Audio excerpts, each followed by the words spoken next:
What you are about to hear is a story that the entertainment world has been trying to suppress for 2 weeks.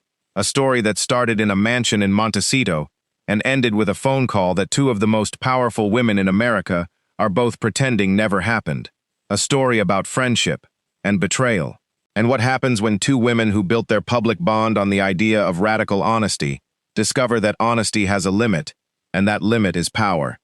Hello friends, my name is James, and you are watching Royal Daily Report, your #1 source for the most exclusive and most shocking royal stories on the internet. If you are new here, hit that subscribe button right now, because tonight, we are telling a story that will shake everything you thought you knew about Meghan Markle and Oprah Winfrey. And if you have been with us from the beginning, you already know. We never hold back. We never pull back. Let us get into it. Oprah Winfrey and Meghan Markle. For 5 years, those two names have been connected in the public imagination as something close to an alliance, a partnership. Two powerful women standing together against the same forces. The March 2021 interview changed everything. Meghan sat across from Oprah and said things that had never been said publicly about the royal family. About racism, about mental health, about the institutional failure that had pushed her and Harry to the edge of everything. And Oprah gave her the platform, the biggest platform in the world. And the world watched. And the world talked. And for 5 years, that interview has been the defining moment of Meghan's public story. The moment she stopped absorbing and started speaking. And Oprah was the person who made that moment possible, who created the space for it, who sat across from Meghan with that particular Oprah attention, focused, warm, completely present, and let the truth come out. But our source, a person who has been close to both women's worlds for several years, who has been in rooms with both of them separately, and who has watched this friendship from a proximity that most people never get, says that the public version of the Oprah and Meghan relationship has been hiding something, has been hiding the reality of what exists between two women who are both extraordinarily powerful and who have, until very recently, managed to keep the tension between their two kinds of power completely invisible. Until 3 weeks ago, when something happened that made that tension visible, that brought it into the open. That turned a friendship into a confrontation. And that has left both women in a silence about each other that people in both their circles are describing as the loudest silence they have ever heard. It started with the documentary. Not the Harry and Meghan Netflix documentary from 2022. A new project. A project that Meghan has been developing quietly for the past 18 months. A documentary about her own life, her own story, told entirely in her own words with complete creative control. No interviewer, no external narrative framework. No Oprah sitting across from her shaping the conversation with questions that, however thoughtful, are still someone else's questions. Just Meghan, telling her story, the way she wants to tell it, from beginning to end, from Suits to the Palace to California, to everything that has happened since. Our source says, this project is the most personal thing Meghan has ever put together. More personal than the Netflix documentary. More personal than anything she has said in any interview. Because this time there is no filter, no mediating presence, no shape imposed from outside. Just the story as Meghan has lived it and understands it and wants the world to finally have it. When Oprah heard about this project, the call came quickly. Our source says Oprah reached out to Meghan within days of the project becoming known in their shared circles. And the call, according to our source who was briefed on it by someone present with Meghan when it came in, began warmly. The way calls between these two women always begin, with the particular warmth of a relationship that has real history, real shared experience, real affection built over years of mutual support and private conversations, and the kind of trust that only develops between people who have genuinely shown up for each other. The warmth was real. Our source is clear about that. The warmth between Oprah and Meghan is not performed. It is not a public relations strategy. These two women genuinely like each other, genuinely care about each other, genuinely have a bond that is rooted in something real. And that is what made what came next so devastating. Because after the warmth, after the catching up, after the genuine pleasure of two people who care about each other reconnecting, Oprah said something that Meghan did not expect. Something that landed in the conversation like a stone dropped into still water. The ripples from which, according to our source, are still spreading. Oprah said, I want to be part of this. The documentary. I want to be involved, not as an interviewer necessarily, as a producer, as a creative partner, as someone who helped bring your story to the world once before and who wants to help bring it fully home this time. I have ideas. I have relationships. I have things I can bring to this that nobody else can bring. And I think together we could make something that changes everything. Again, the way we changed everything before. Meghan listened to all of this. And then she said, "Oprah, I love you, and I am grateful for everything you have given me and everything we have built together." And the answer is no. This one is mine. I need this one to be completely mine. And I need you to understand that without it meaning anything other than what it means, which is that I am ready to tell my own story in my own voice, without anyone else's fingerprints on it, even yours, especially yours. Because yours are the fingerprints I trust most, and that is exactly why they cannot be on this one. Because I need to know that every word is mine, every frame is mine, every decision is mine. I need to build something that I own completely, not because I do not trust you, because I need to trust myself. Our source says the silence on the other end of that call lasted long enough to be uncomfortable. And then Oprah said something that shifted the entire tone of the conversation. She said, "Meghan, I need you to think very carefully about what you are doing, not the documentary, the broader picture. Because there are things that are going to come out in this documentary, things about the palace, about the family, about your experience, that are going to generate a response, a significant response. And you need to think about who is standing next to you when that response comes, about what infrastructure you have around you, about whether going completely alone on something this significant is the right strategic decision at this moment in your story." And Meghan said, "Are you telling me that my strategic options depend on whether I give you a producer credit?" And Oprah said, "I am telling you that I have been in this business for 50 years, and I have watched people tell their stories alone, and I have watched people tell their stories with the right support around them, and the outcomes are different. That is not a threat, Meghan. That is experience." And Meghan said it sounds like a threat, and the call ended shortly after that. Not with a dramatic goodbye, not with raised voices or accusations, or the kind of confrontation that leaves visible marks. It ended the way the most damaging endings always end, quietly, with things left unsaid that both people knew could not be unsaid, with a line drawn that neither person explicitly drew but that both people knew was there.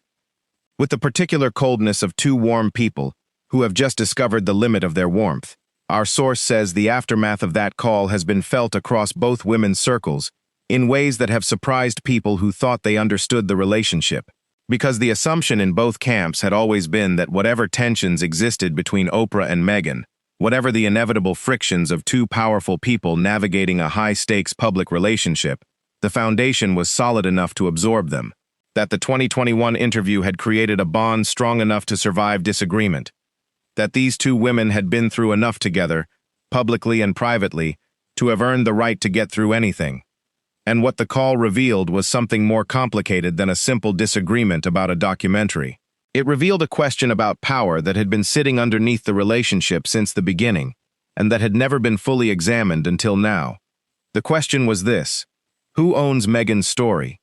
In 2021, Oprah gave Meghan a platform, and that platform was transformative, was liberating, was the moment that changed everything for Meghan publicly.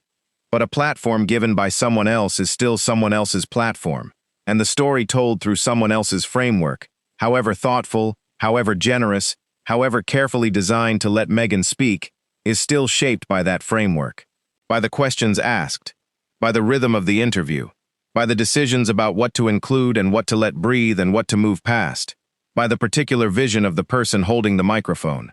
The 2021 interview was Meghan's truth told through Oprah's vision, and for 5 years that was enough, was more than enough, was everything.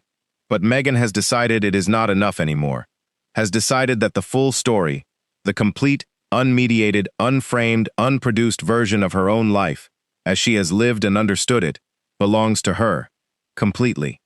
And that claiming it completely means not sharing the production credit with the person who first gave her the space to speak. Oprah understands this intellectually. Our source says that Oprah, when she is being honest with herself, understands exactly what Meghan is doing and why. understands it because Oprah has done her own version of it, has spent 50 years building and protecting and fiercely controlling her own narrative in exactly the way Meghan is now trying to do, has turned down partnerships and collaborations and opportunities because the cost of them was a piece of her own story that she was not willing to share. Oprah knows what it is to understand that your story is the most valuable thing you own, and she knows what it is to protect it at any cost. And that knowledge, that deep, personal, hard-won knowledge, is part of what made the call so painful.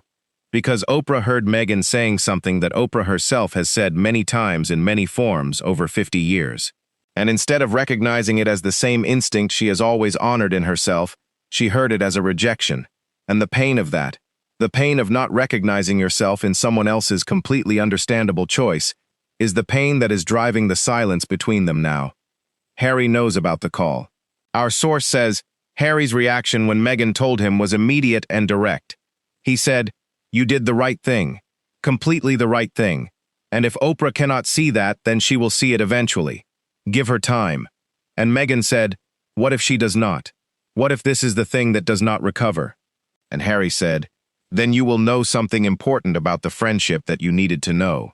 And that knowledge, as painful as it is better than not having it." And Meghan looked at him and said, "When did you get so wise about friendships?"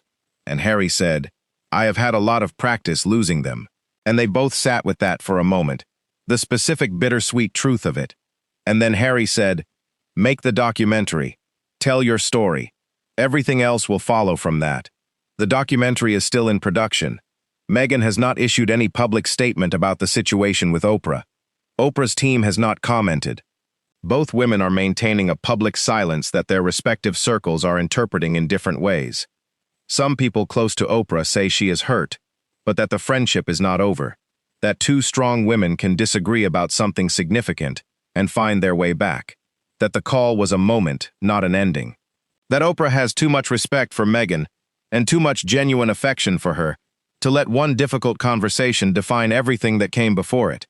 Some people close to Meghan say something different, say that the call revealed something about the nature of the relationship that Meghan needed to see, that real friendship does not come with conditions attached, that a friend who responds to your decision to tell your own story with warnings about strategic positioning is showing you something important about how they see you, not as a friend, as an asset. And that Meghan, who has spent 8 years learning to distinguish between people who love her and people who need her, has learned to trust what she sees. Our source does not know how this ends, does not know whether two women who genuinely like each other and who have genuinely helped each other through genuinely difficult things will find their way back from a call that lasted 20 minutes and changed everything. What they know is that Meghan is still making the documentary, that every day she sits with her team and makes decisions, creative decisions, personal decisions, decisions about what to include and what to protect and how to frame and what to say and what to leave unsaid, that are entirely hers, that bear nobody else's fingerprints, that come from a place inside herself that she has been protecting and nurturing and building toward for 8 years, and that whatever comes of the situation with Oprah, whatever the friendship looks like on the other side of this silence, the documentary exists. The story is being told, in Meghan's voice, in Meghan's words, in Meghan's frame, without anyone else's vision imposed on it, without anyone else's strategic considerations shaping it, without the platform of someone more powerful than her giving it shape. This time the platform is hers. And our source says that fact, that simple, complete, hard-won fact, is worth whatever it cost to get there, even if what it cost was a friendship with one of the most powerful women in the world, even if what it cost was a 20-minute phone call that ended quietly and left a silence that is still echoing 3 weeks later. Even then, it is worth it, because the story is hers, finally, completely, irreversibly, hers. That is all for tonight, friends. I am James, and this has been Royal Daily Report. If this story hit different for you tonight, hit that like button right now. Subscribe if you have not already and turn on those notifications, because we are here every single week with the stories that nobody else will tell the full truth about. Share this with someone who needs to hear it today. I will see you in the next one. Until then, stay informed, stay curious, and stay royal. Goodbye, friends.